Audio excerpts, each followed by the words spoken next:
St. Anne's College of Engineering and Technology, Autonomous Chirala, Empowering Minds, Engineering the Future. సామాన్య విద్యార్థి కలలను అసాధారణ విజయాలుగా మార్చే లక్ష్యంతో అంతర్జాతీయ ప్రమాణాలకు ధీటుగా అత్యాధునిక సాంకేతిక విద్యను అందిస్తున్న కళాశాల Saint Ann's college of engineering and technology autonomous. విద్యారంగంలో 25 సంవత్సరాల విశిష్ట సేవ, వేలాది మంది విద్యార్థుల భవిష్యత్తును నిర్మించిన గర్వకారణమైన ప్రయాణం. యూజీసీ ద్వారా అటానమస్ హోదా, నాక్ ద్వారా 3 సార్లు ఏ గ్రేడ్, NBA ద్వారా 5 సార్లు గుర్తింపు, JNTUK మరియు ఇన్స్టిట్యూషన్ ఆఫ్ ఇంజనీర్స్ వారిచే శాశ్వత గుర్తింపు.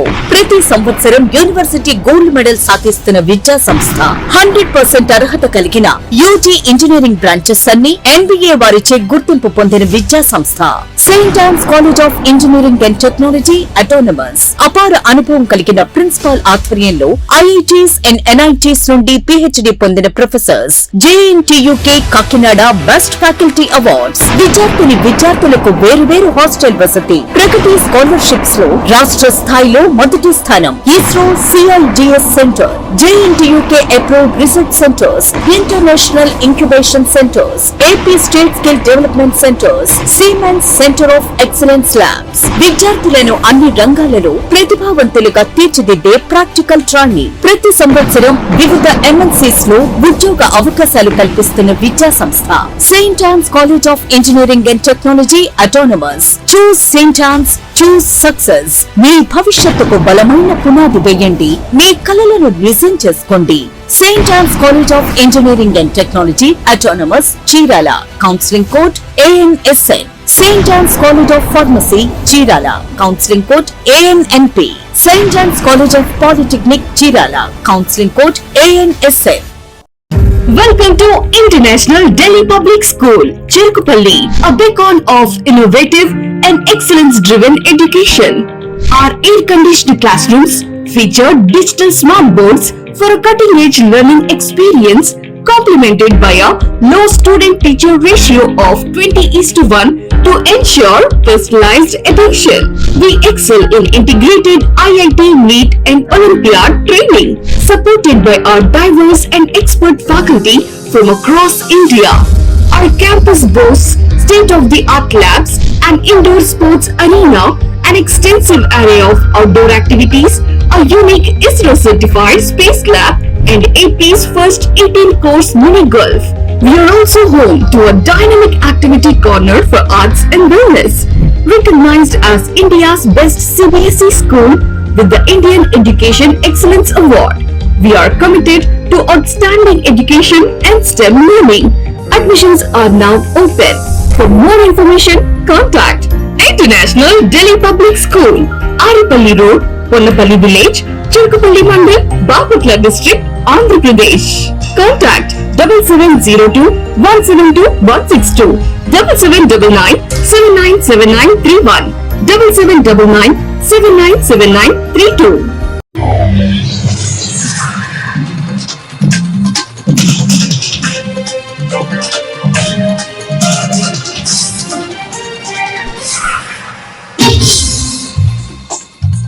నమస్కారం, సిటీ న్యూస్ తెలుగుకి స్వాగతం. ఈనాటి వార్తా విశేషాలు. బాపల జిల్లా చీరాలలో నీలం జేమ్స్ ఎయిడెడ్ పాఠశాల రిటైర్డ్ ప్రిన్సిపల్ నీలం షామిల్ మోసెస్ విలేకరుల సమావేశం నిర్వహించారు.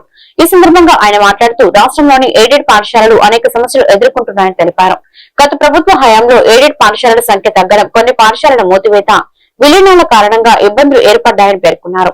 నిధులు ఉన్నా సరిపడా విధులు లేకపోవడం, విద్యార్థుల సంఖ్య తక్కువగా ఉండటం, ఉపాధ్యాయుల సమస్యలు ఉన్నాయని తెలిపారు. ప్రభుత్వం ఎయిడెడ్ పాఠశాలను ఆదుకోవాలని కోరారు. ఈరోజు రాష్ట్రంలో ఎయిడెడ్ మేనేజ్మెంట్లు ఎదుర్కొన్న సమస్యల గురించి ప్రత్యేకంగా ఈ ప్రెస్ మీట్ పెట్టడం జరిగింది.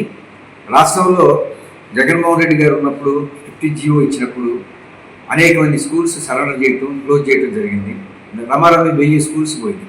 ఇప్పుడు మిగిలింది 739 స్కూల్స్ మాత్రమే ఉన్నాయి. 739 స్కూల్స్లో 378 schools primary schools, 118 schools UP schools, అలానే 243 స్కూల్స్ హై స్కూల్స్. వీటిల్లో దాదాపు 7,000 పోస్టులు శాంక్షన్ అయి ఉన్న పోస్టులు. 7,000 పోస్టుల్లో 4,342 పోస్టులు వేకెంట్ అయిపోయినాయి, అంటే ఖాళీ అయిపోయినాయి, రిటైర్ అయిపోయాయి.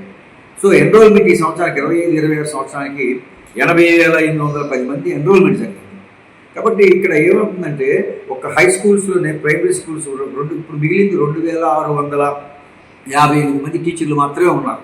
ఈ మధ్యకాలంలో వాళ్ళు కూడా ఒక 100 మంది 200 మంది రిటైర్ అయ్యారు. దాదాపు 2,000 మంది మాత్రమే ఉంటారు ఇప్పుడు ఈరోజు ఉన్న పరిస్థితుల్లో. మరి 2,000 మందితో 80,000 మందిని మీట్ అవ్వటం, వర్క్లోడ్ మీట్ అవ్వటం. 2 హై స్కూల్స్లో సబ్జెక్ట్ టీచర్స్ ఉన్నారు. ఈ subject teachers science, English, maths, social ఇట్లా టీచర్ రిటైర్ అయినప్పుడు ఆ ప్లేస్లో మరి నియామకం జరగకపోతే ఆ పిల్లలకి చదువు ఎవరు చెప్తారనే ప్రశ్న నిన్న వాళ్ళ దగ్గర నుంచి వచ్చింది. మీటింగ్ పెడితే, మెగా మీటింగ్ పెడితే పేరెంట్స్ అడగడం జరిగింది. కాబట్టి వీళ్ళు లేకుండా స్కూల్ జరగడం అనేది చాలా కష్టమైన పని. అదే పరిస్థితుల్లో వేరే స్కూల్స్ అన్నీ కలిసి ఉన్నాయి. కాబట్టి మేము అడుగుతుంది ఏంటంటే సబ్జెక్ట్ టీచర్స్ని కంపల్సరీగా అపాయింట్ చేయాల్సిన అవసరం ఉంది. ఈ అపాయింట్మెంట్ కానీ జరగకపోతే పిల్లల్ని గ్రాడ్యుయేట్గా పెడతారు. గత 15 సంవత్సరాల నుంచి అపాయింట్మెంట్లు లేకుండా ఇప్పుడు పిల్లలు తగ్గిపోయేదని చెప్పే మాటలు మాట్లాడటం అనేది కరెక్ట్ కాదు. ముందు మీరు అపాయింట్మెంట్ సకాలంలో అపాయింట్మెంట్ చేసి ఒకవేళ మేము కానీ మన స్ట్రెంగ్త్ కానీ తగ్గిపోతే డెఫినెట్గా పిల్లల్ని ఎయిడెడ్ యాజమాన్యాల తరఫున మేము ఒకటే ప్రభుత్వాన్ని విన్నవించుకుంటుంది. చంద్రబాబు నాయుడు గారు ఎలక్షన్ క్యాంపెయిన్ చేసేటప్పుడు మరి ఎయిడెడ్ పాఠశాలలో నియామకాలు కూడా చేస్తామని చెప్పేసి మేనిఫెస్టో పెట్టడం జరిగింది. అయితే మేము 2 సంవత్సరాలు ఇంతవరకు ఎటువంటి కాకుండా అనేక రకాల జీవోలు ఇస్తూ బేసిక్గా comprehensive GO number 1 GO regarding the appointments of aided schools దాన్ని పక్కన పెట్టి రకరకాల జీవోలు ఇచ్చి డ్రాగ్ ఆన్ చేయటం. ఆ డ్రాగ్ ఆన్ చేసినందువలన సబ్జెక్ట్ టీచర్లు లేనందువలన పిల్లలు తగ్గిపోతున్నారు. గర్మిలా మాకు ఇబ్బంది జరుగుతూ ఉంది. సమాజంలో కూడా సబ్జెక్ట్ టీచర్స్ ఇంగ్లీష్ కానీ, తెలుగు కానీ, మరి సైన్స్ కానీ, సోషల్ కానీ ఇక్కడ టీచర్ లేనందువలన మరి స్ట్రెంగ్త్ తగ్గిపోతుంది. ఈ విధంగా గత 15 సంవత్సరాలు జరుగుతూ ఉంది. అవన్నీ పరిణామాలు తీసుకోకుండా వీళ్ళ దగ్గర స్ట్రెంగ్త్ లేదని చెప్పి మాట్లాడటం అనేది కరెక్ట్ కాదు. కాబట్టి we are strongly demanding number 1 GO ప్రకారం చేయాలా, అపాయింట్మెంట్ నియామకం చేయాలా. అలానే రేషనలైజేషన్ కూడా 10/70 నెంబర్ 1 జీవోలో ఏదైతే 2 సంవత్సరాలు అబ్జర్వ్ చేయాలా, యూడేస్ ఫార్మ్ని ప్రామాణికంగా తీసుకొని మాత్రం చేయకూడదని చెప్పేసి మా విన్నపం. ఎందుకంటే 2 సంవత్సరాలు అబ్జర్వ్ చేయాలా, 2 సంవత్సరాలు అబ్జర్వ్ చేసిన తర్వాత అప్పుడు కానీ 2 సంవత్సరాలు there is a continuous down fall of attendance ఉంటే అప్పుడు they can deploy this post where there is a need. అది జీవో చెప్పండి. అదే దాన్ని చేయమని చెప్పేసి మా రిక్వెస్ట్. రాష్ట్ర వ్యాప్తంగా యాజమాన్యాన్ని ఎయిడెడ్ యాజమాన్యాన్ని బ్రతికించమని ఈ బాపట్ల జిల్లాలో నిర్వహించిన కార్యక్రమంలో సిపిఐ జిల్లా కార్యదర్శి తన్నీరు సింగరకొండ మాట్లాడుతూ విద్యార్థుల ఆందోళన ఫలితంగానే కేంద్ర విద్యాశాఖ మంత్రి ధర్మేంద్ర ప్రధాన్ రాజీనామా చేశారని పేర్కొన్నారు. విద్యా వ్యవస్థలో సంస్కరణలు తీసుకురావాలని నీట్, ఎన్డీఏ విధానాలపై పునరాలోచన చేయాలని డిమాండ్ చేశారు. కేంద్ర ప్రభుత్వం విద్యా వ్యవస్థను కషాయీకరణ చేస్తుందని, పరీక్షల పేపర్ లీకేజీలతో విద్యార్థులు తీవ్ర ఇబ్బందులు ఎదుర్కొంటున్నారని ఆయన ఆరోపించారు. విద్యార్థుల ఉద్యమాలకు సిపిఐ ఎల్లప్పుడూ మద్దతుగా ఉంటుందని తెలిపారు. ఈ కార్యక్రమంలో ఏఐటియుసి నాయకులు, సిపిఐ నేతలు పాల్గొన్నారు. కాపాడుకుందాం భారత రాజ్యాంగాన్ని, వర్ధిల్లాలి భారత రాజ్యాంగం, వర్ధిల్లాలి విద్యార్థి ఉద్యమాలు, వర్ధిల్లాలి జంతర్ మంతర్ వద్ద జరిగిన విద్యార్థి ఉద్యమాలు, వర్ధిల్లాలి జంతర్ మంతర్ వద్ద జరిగిన విద్యార్థి ఉద్యమాలు. నా పేరు తన్నీరు సింగరకొండ. నేను సిపిఐ బాపట్ల జిల్లా కార్యదర్శిగా పనిచేస్తా ఉన్నాను. నిన్నగాక మొన్న భారత కమ్యూనిస్ట్ పార్టీ సిపిఐ జాతీయ పార్టీ కేంద్రం ఏదైతే జంతర్ మంతర్ వద్ద జరిగినటువంటి విద్యార్థి ఉద్యమానికి హామీలు ఇచ్చిందో ఆ హామీలను అమలు చేయమని చెప్పి భారత కమ్యూనిస్ట్ పార్టీ సిపిఐగా డిమాండ్ చేస్తూ భారతదేశ వ్యాప్తంగా అంబేద్కర్ విగ్రహాల వద్ద నిరసన కార్యక్రమాలు చేయడం జరిగింది. అందులో భాగంగా ఈరోజు బాపట్ల జిల్లా పెద్ద అంబేద్కర్ బొమ్మ వద్ద ఈ నిరసన కార్యక్రమాన్ని చేస్తూ ఉన్నాం. ప్రధానంగా కేంద్ర మంత్రి ధర్మేంద్ర ప్రధాన్ రాజీనామా చేయటం విద్యార్థి ఉద్యమానికి ఒక విజయం అని చెప్పి చెప్తా ఉన్నాం. ఎందుకంటే గతంలో ఈ నరేంద్ర మోడీ ప్రభుత్వం రైతులు సంవత్సరం పాటు ఉద్యమం చేస్తే 700 మంది పైన చనిపోతే అప్పుడు కూడా కళ్ళు జరిగినటువంటి ఈ నరేంద్ర మోడీ ప్రభుత్వం ఆనాడు 3 నల్ల చట్టాలను తీసుకొచ్చి ఈ హామీలు నెరవేర్స్తామని చెప్పి కళ్ళబొల్లి మాటలు చెప్పి ఉద్యమాన్ని అర్థాంతరంగా ఆపేయడం జరిగింది. అదే తరహాలో ఇప్పుడున్నటువంటి ఈ విద్యార్థి ఉద్యమాన్ని కూడా కేవలం ధర్మేంద్ర ప్రధాన్ రాజీనామా చేయించి కాలం గడుపుకొని ఉద్యమాన్ని ఆపేసే పరిస్థితుల్లో మనం చూస్తా ఉన్నాం. ఏదైతే హామీలు ఇచ్చారో 22 మంది విద్యార్థులు ఈ నీట్ పేపర్ లీకేజ్ వలన చనిపోవడం జరిగింది. వారి కుటుంబాలకి ₹1 కోటి ఎక్స్గ్రేషియా ఇవ్వాలని చెప్పి భారత కమ్యూనిస్ట్ పార్టీ సిపిఐగా డిమాండ్ చేస్తా ఉన్నాం. అదేవిధంగా నీట్ పేపర్ లీకేజీ వలన ఎవరైతే చేశారో వాళ్ళ మీద కఠిన చర్యలు తీసుకోవాలని చెప్పి పిలుపునిస్తా ఉన్నాం. అదేవిధంగా దీన్ని నిర్వహించిన సంస్థ NTA ఈ సంస్థని రద్దు చేయాలని చెప్పి ఈ నీట్ పేపర్ కానీ కేంద్రంలో చేసేటువంటి పేపర్లన్నిటి కూడా రాష్ట్ర ప్రభుత్వాలకి ఇవ్వాలని చెప్పి వాటి మీద నీట్ పేపర్ వల్ల లక్షల మంది కుటుంబాలు విద్యార్థులు దానివల్ల లక్షలు ఖర్చు పెట్టి కోచింగ్లు పోయి నష్టపోయే పరిస్థితి మనం చూస్తూ ఉన్నాం. ఒకసారి లీకేజ్ అయిన తర్వాత మళ్ళీ దాన్ని నిర్వహిస్తున్నాం కదా అని చెప్పి గొప్పలు చెప్పుకుంటా ఉన్నారు. ఒకసారి లీక్ అయిన తర్వాత 590 570 వచ్చినప్పుడు సీట్ వస్తే ఇప్పుడు 600 పై వచ్చినా కానీ సీట్ వచ్చే పరిస్థితి లేదు. ఇలాగ అనేక పరీక్షల వల్ల కేంద్ర ప్రభుత్వం అనేక ఈ 12-13 సంవత్సరాల్లో అనేక లీకేజీలు చేసింది.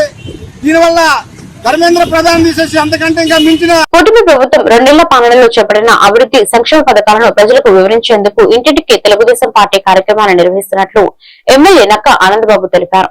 బుధవారం కొల్లూరు మండలం చిన్నపల్లిగూరు గ్రామంలో ఆయన పర్యటించి ప్రభుత్వ ప్రగతిని వివరాలతో కూడిన కరపత్రాలను ప్రజలకు పంపిణీ చేశారు. ఈ సందర్భంగా ఆనందబాబు మాట్లాడుతూ ఆర్థిక ఇబ్బందులు ఉన్నప్పటికీ ముఖ్యమంత్రి చంద్రబాబు నాయుడు ప్రజలకు ఇచ్చిన హామీలను అమలు చేస్తున్నారని తెలిపారు. అమరావతి రాజధాని నిర్మాణం ప్రజల అభివృద్ధి కోసం ప్రభుత్వం కృషి చేస్తుందని పేర్కొన్నారు. ఈ కార్యక్రమంలో market yard chairman Gottipati Purnakumari, నాయకులు, అధికారులు పాల్గొన్నారు.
ప్రజల్లోకి తీసుకెళ్తాం కోసం కూటమి ప్రభుత్వం ఈ 2 సంవత్సరాల కాలంలో చంద్రబాబు నాయుడు గారి నాయకత్వంలో ఈ రాష్ట్రంలో అమలు అవుతున్నటువంటి సంక్షేమ కార్యక్రమాలు, అభివృద్ధి కార్యక్రమాలు ప్రజల్లోకి తీసుకెళ్ళడానికి ఇంటింటికి తెలుగుదేశం పార్టీ కార్యక్రమం నిర్వహిస్తూ ఉన్నాం. ప్రజల్లోకి వెళ్ళినప్పుడు అనూహ్యమైనటువంటి స్పందన మాకు కనిపిస్తూ ఉంది. ఎందుకంటే ఎన్నో ఆశలు, ఆకాంక్షలతో 2 సంవత్సరాల క్రితం కూటమి ప్రభుత్వాన్ని ప్రజలు ఎన్నుకున్నారు. అత్యధికమైన మెజార్టీలు ఇచ్చి రాష్ట్రంలో 164 సీట్లు ఇచ్చి ఒక నమ్మకం, విశ్వాసాన్ని ప్రజలు చూపించారు. ఆ ప్రజల యొక్క విశ్వాసం వమ్ము కాకుండా పరిపాలన చేయాల్సిన బాధ్యత మా మీద ఉంది. అది స్పష్టంగా బాధ్యతతో పనిచేస్తున్నాం అనేది ఇవాళ ప్రజల్లోకి వెళ్ళినప్పుడు వాళ్ళలో వస్తున్నటువంటి స్పందన అనేది స్పష్టంగా కనపడుతుంది. ఇచ్చిన హామీలన్నీ సూపర్ 6 పథకాల అమలు కానీ, అదేవిధంగా అభివృద్ధి కార్యక్రమాలు కానీ, భవిష్యత్తు ఆలోచనలకు అనుగుణంగా పరిపాలన ముందుకు తీసుకెళ్తున్నటువంటి నాయకుడు చంద్రబాబు నాయుడు గారు ఇవాళ అన్ని హామీలన్నీ కూడా సంక్షేమ కార్యక్రమాలకు సంబంధించి మొత్తం అమలు చేశారు. అభివృద్ధి కార్యక్రమాలు 5 సంవత్సరాల అభివృద్ధి పూర్తిగా కుంటుపడినటువంటి అభివృద్ధిని ఇవాళ దారిలో లైన్లో పెట్టి పట్టాలు ఎక్కించి మళ్ళీ అభివృద్ధి శరవేగంగా ముందుకు తీసుకెళ్తా ఉన్నాం. ఒక్కొక్క రాజధాని నిర్మాణం, అమరావతి రాజధాని నిర్మాణం 60,000 కోట్ల రూపాయల వర్కులు ఈరోజు ప్రాంతంలో జరుగుతూ ఉన్నాయి. అమరావతి రాజధాని శరవేగంగా నిర్మాణం జరుగుతూ ఉంది. పోలవరం నిర్మాణం 72% 14-19లో పూర్తి చేసుకుంటే ఆ జగన్మోహన్ రెడ్డి ప్రభుత్వం నిర్వీర్యం చేసినటువంటి పోలవరం ఈ రోజున మళ్ళీ ఈ 2 ఏళ్లలో 89% పూర్తి చేసుకొని ఇలా శరవేగంగా పోలవరం నిర్మాణం జరుగుతూ ఉంది. ఇవన్నీ కూడా ప్రజలు స్పష్టంగా గమనిస్తూ ఉన్నారు. రాష్ట్రంలోకి పెట్టుబడులు వరదలా ప్రవహిస్తూ ఉన్నాయి. నారా లోకేష్ గారు, చంద్రబాబు నాయుడు గారి ఆధ్వర్యంలో 23.5 లక్షల కోట్ల రూపాయల పెట్టుబడులు ఈ రాష్ట్రానికి MOUలు పారిశ్రామికవేత్తలు దేశ విదేశాల నుంచి చేసుకున్నారు. బాపల చిన్న పరచూరు నియోజకవర్గ వ్యాప్తంగా గురు పౌర్ణమి వేడుకలు భక్తి శ్రద్ధలతో నిర్వహించారు. పరిశీలనలోని శ్రీ షిరిడి సాయిబాబా ఆలయంలో సాయినాథునికి పంచామృత అభిషేకాలు, ప్రత్యేక పూజలు, అర్చనలు నిర్వహించారు. బాబా దర్శనం కోసం ఉదయం నుంచే పెద్ద సంఖ్యలో భక్తులు తరలివచ్చి స్వామివారిని దర్శించుకున్నారు. ఆలయ కమిటీ ఆధ్వర్యంలో 27 ఏళ్లుగా కొనసాగుతున్న సంప్రదాయం మేరకు ఈ ఏడాది కూడా సుమారు 10,000 మంది భక్తులకు మహా అన్నసంతర్పణ నిర్వహించారు. ఆలయ ప్రాంగణంలో నిర్వహించిన సాంస్కృతిక కార్యక్రమాలు, కోలాటాలు భక్తులను ఆకట్టుకున్నాయి. భక్తులకు ఎలాంటి అసౌకర్యం కలగకుండా ఆలయ కమిటీ విస్తృత ఏర్పాటు చేసింది.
లక్ష్మీ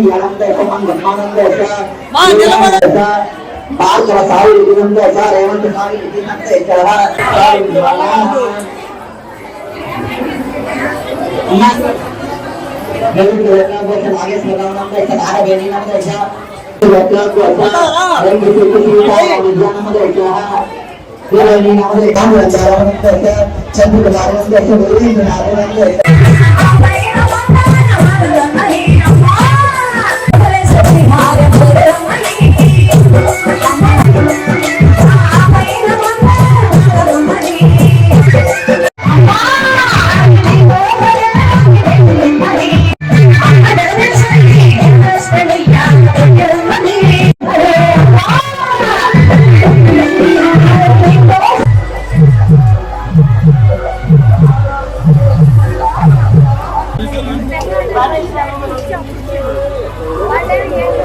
ప్లాస్టిక్ వాడకం తగ్గించి పర్యావరణాన్ని కాపాడుకుందామని డిప్యూటీ ఎంపీడీఓ పద్మావతి అన్నారు. కర్లపాలెం పంచాయతీ కర్లపాలెం బాపట్ల వెళ్లే రోడ్డులో స్వచ్ఛపథం కార్యక్రమం ఇన్ఛార్జి కార్యదర్శి డిప్యూటీ ఎంపీడీఓ పద్మావతి ఆధ్వర్యంలో నిర్వహించారు. ఈ సందర్భంగా పద్మావతి మాట్లాడుతూ బహిరంగ ప్రదేశాలలో చెత్తను వేయరాదని అన్నారు.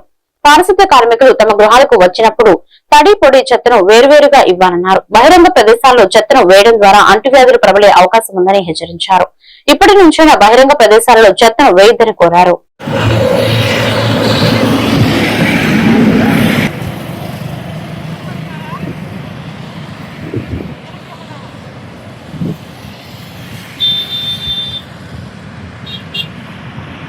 ఇట్రండి మళ్ళీ ఓకే సరే.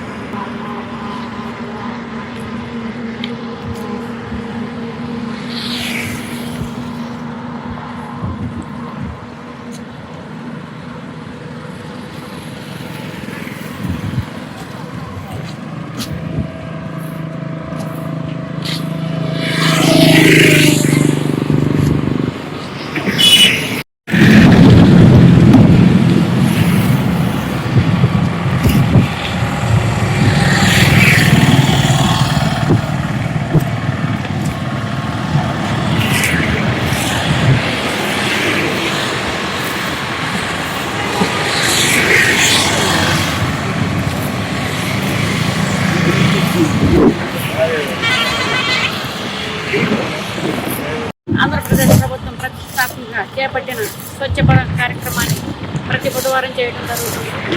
ఈ బుధవారం హైవే పట్ల ఉన్న చెత్త కుప్పలను, వ్యర్థాలను, ప్లాస్టిక్ గ్రీన్ అంబాసిడర్ ద్వారా శుభ్రం చేయించడం జరుగుతుంది.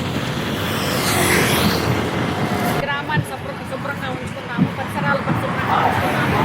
మీ ఇంట్లో ఉన్న తడి చెత్తను, పొడి చెత్తను గ్రీన్ అంబాసిడర్ వచ్చినప్పుడు వాళ్ళకి అలాగే వినియోగాన్ని తగ్గించండి. దాన్ని కాపాడుకుందాం.